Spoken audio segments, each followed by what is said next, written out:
It is minus 28 degrees Celsius in Astana, and the wind off the steppe hasn't stopped moving in 3 days.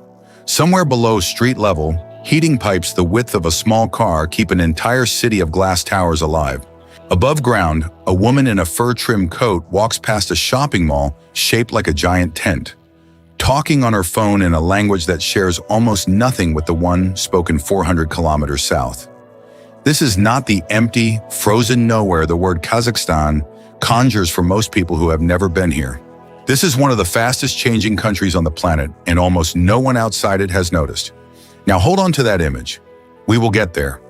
Language itself carries a piece of this story. Kazakh, a Turkic language written for most of the Soviet period in a modified Cyrillic script, is now in the middle of a slow, government-driven transition to the Latin alphabet. A symbolic break from Moscow that street signs, textbooks, and even some restaurant menus are still catching up to.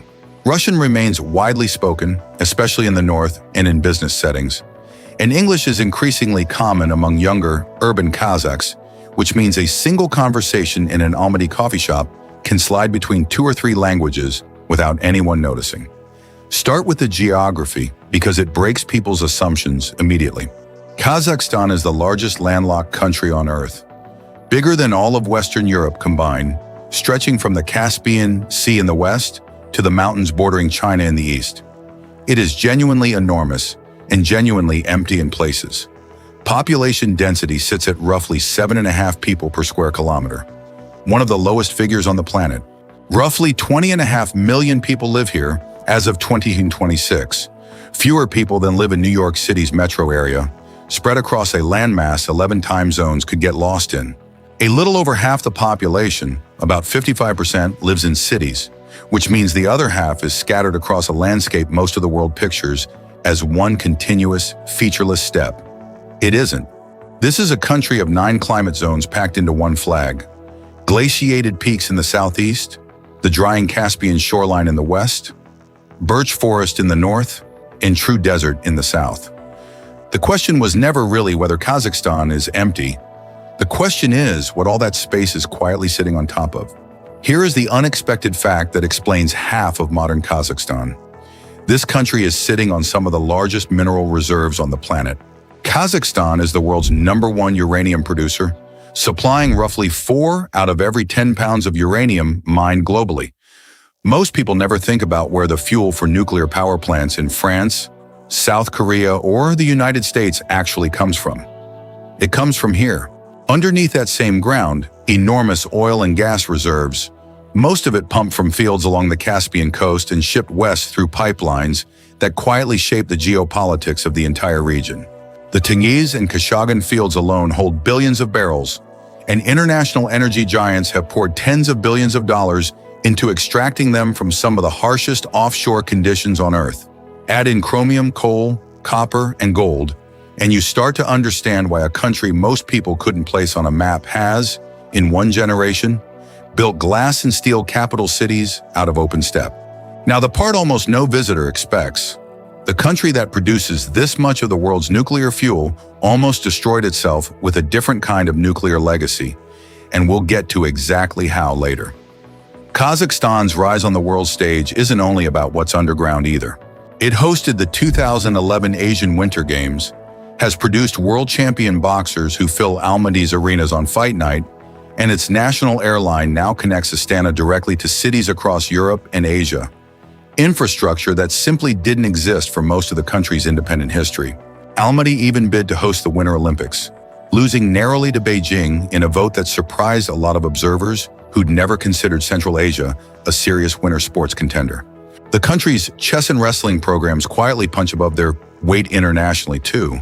Medal counts most sports fans outside the region have simply never had a reason to notice. Ground level, though, looks nothing like a mining report. Family is still the backbone of daily life here. Multi-generational households remain common, and hospitality carries real cultural weight. Turning down food or tea offered by a host is close to a social offense. Guests are treated almost ritually as gifts. The food itself tells you everything about the nomadic root system underneath modern Kazakhstan. Beshbarmak, boiled meat, usually horse or lamb, laid over wide hand-cut noodles, is the closest thing the country has to a national dish, traditionally eaten by hand at large gatherings. Kumis, fermented mare's milk, is still sold from roadside stands in summer, tangy and faintly alcoholic, a direct link to a diet built for people who lived on horseback for 1,000 years before the first railway ever crossed the steppe. Horse meat isn't a novelty item here. It's a staple, sitting on holiday tables the way turkey does in the United States. And a good host is judged partly on how generously the meat is cut. Winters are brutal and long, especially in the north and in the capital. Temperatures regularly drop below -20, and Astana holds the record for one of the coldest capital cities on Earth. Summers, by contrast, can push past 35 degrees in the south, near Shymkent. Traffic in Almaty, the old capital and still the cultural heart of the country, is a genuine daily battle, a city ringed by mountains, which means the smog from millions of commuters has nowhere to go. And on the outskirts of almost every town, you'll still see something that looks almost anachronistic against the skyline.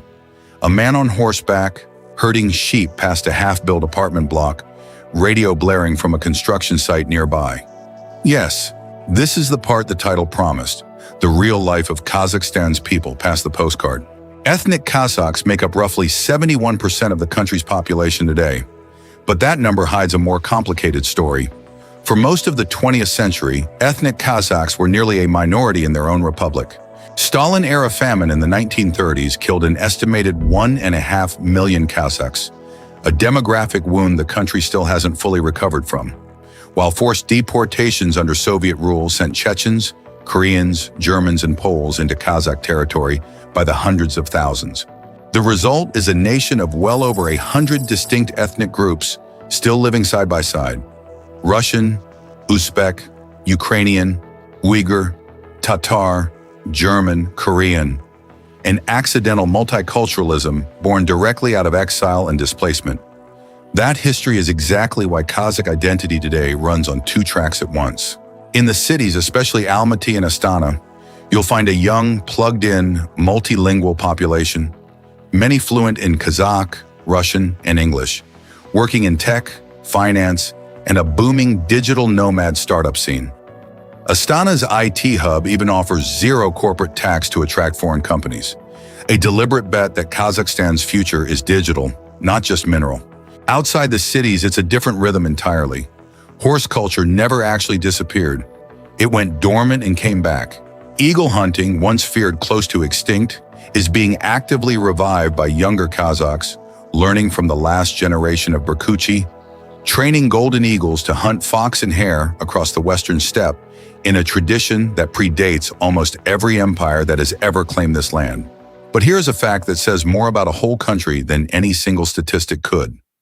The gap between Astana's glass towers and the yurts still pitched on the summer pastures isn't a contradiction Kazakhstan is trying to hide. It's the actual, lived texture of a nation that industrialized in one generation instead of 5.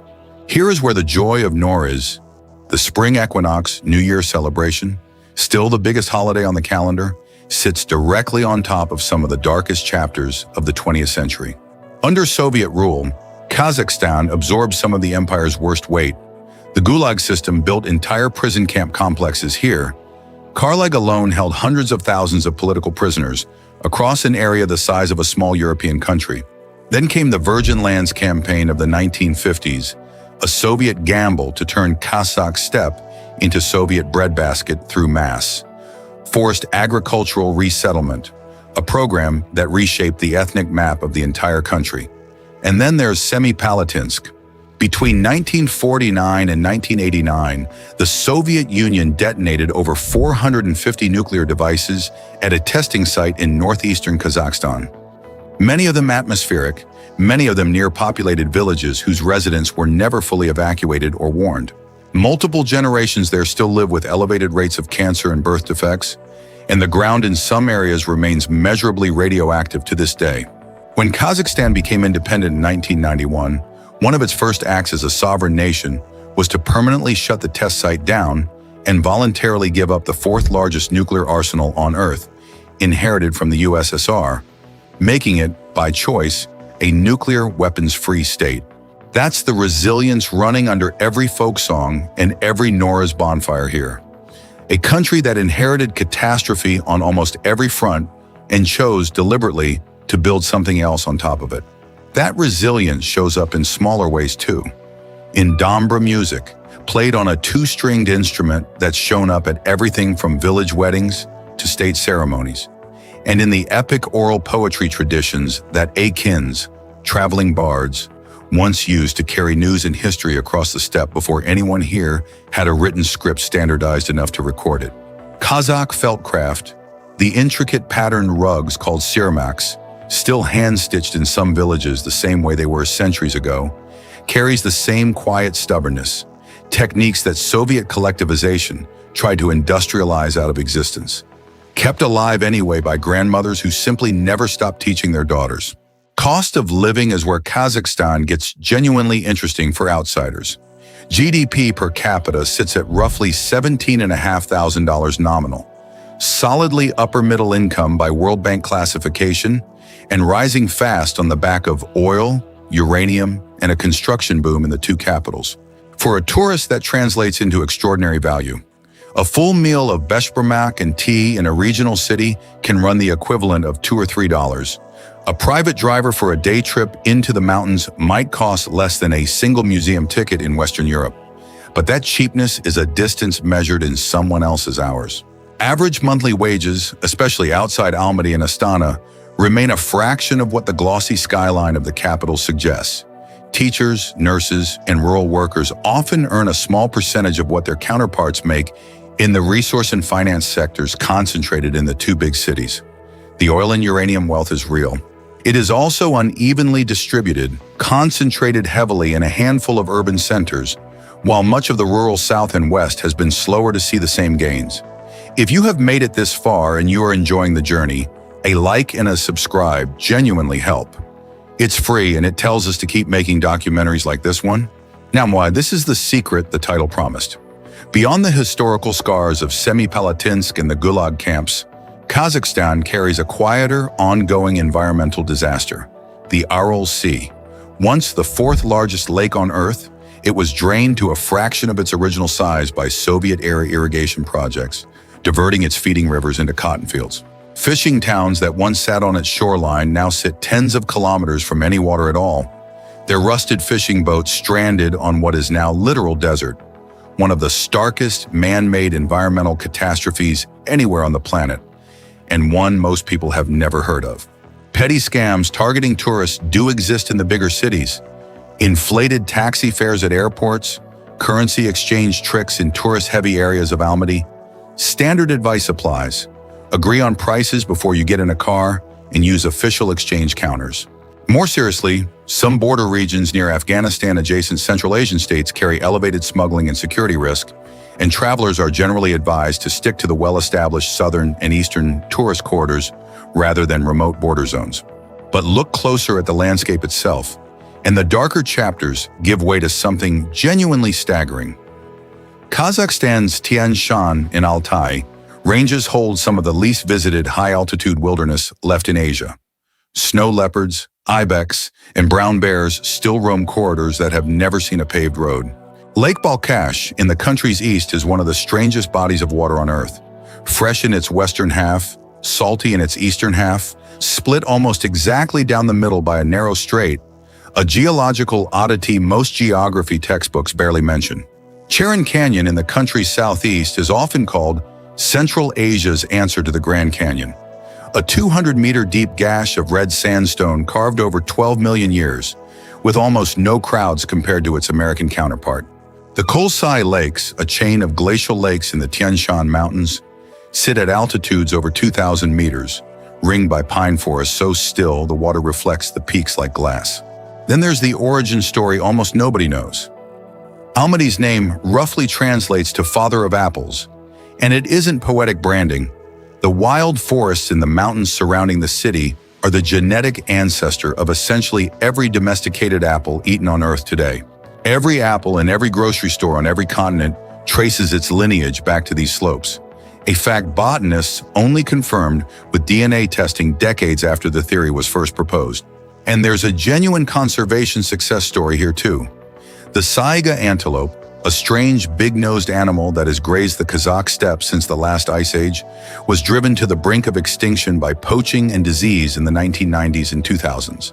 Aggressive protection efforts over the past 2 decades have pushed the population back from a few tens of thousands to well over 1 million. One of the fastest wildlife recoveries ever recorded for a large mammal, and a rare conservation win in a region better known for environmental loss than repair. If this country is going to pull you in, here is where to start. Shymkent, the 3rd largest city and the gateway to the south, sits closer in field to Tashkent than to Astana. Older bazaars, a slower pace, and some of the best regional cuisine in the country. Turkestan, a couple hours further west, holds the Mausoleum of Khoja Ahmed Yasawi, a 14th century UNESCO World Heritage Site that predates the Taj Mahal and once served as a blueprint for it. Almaty is the obvious first stop. Mountains at the edge of the city, the wooden Zenkov Cathedral built without a single nail, and the Charon Canyon and Kolsai Lakes, both within a manageable day's drive. Astana, the futuristic capital, is worth a stop for the architecture alone. The Baytarek Tower, the Khan Shatyr Entertainment Center, shaped like a giant tent, even if it feels deliberately more like a showcase than a lived-in city. For something further off the standard route, Aktau on the Caspian coast offers a strange, moon-like desert landscape running straight into the sea, plus access to the underground mosques carved into the cliffs at Beket Ata. And near the town of Baikonur, the Baikonur Cosmodrome, leased from Kazakhstan by Russia, and still the launch site for crewed missions to the International Space Station, sits in the middle of open steppe like something out of science fiction, a reminder that the space race's most important piece of real estate has been Kazakh land the entire time. Karaganda, in the country's industrial heartland, tells a quieter version of the same Soviet story. A mining city built partly by Gulag labor, its coal seams still feeding power plants across the north. Its museums now trying to document a history the region spent decades not talking about openly. Pavlodar, further along the Irtysh River, anchors the aluminum and petrochemical industries that keep much of eastern Kazakhstan employed, a reminder that the country's wealth isn't only oil and uranium, it's steel, coal, and metal too, refined in cities most outsiders will never see on a map. So here's the mirror. Kazakhstan spent most of the last century being defined by other people, by Soviet planners who used its land as a testing ground, a prison system, and a grain experiment all at once. In just over 30 years of independence, it has quietly become one of the world's most important uranium suppliers, built 2 capital cities worth of modern skyline, and clawed back a species from the edge of extinction, all while a horseman still herds sheep past the edge of town. Maybe the real question isn't whether Kazakhstan is empty, or frozen, or forgotten. It's whether you've ever once lived a single day the way its people actually do, caught between a nomadic past that refuses to fully disappear and a future that's already being built in glass and steel on top of it.